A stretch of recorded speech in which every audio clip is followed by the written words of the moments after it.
السلام علیکم ورحمۃ اللہ وبرکاتہ۔ سامعین و ناظرین، آج میں آپ کو اشعال نام کا معنی اور یہ بتاؤں گا کہ یہ نام رکھنا درست ہے کہ نہیں۔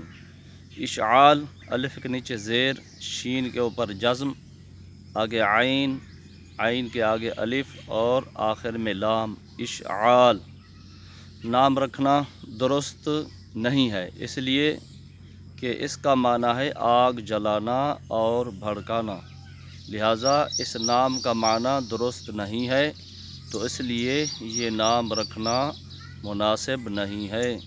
لہٰذا اگر کسی بچی کا نام یہ رکھا گیا ہے تو بہتر ہے کہ اس کو تبدیل کر دیا جائے اور صحابیات کے نام پر کوئی نام رکھ دیا جائے۔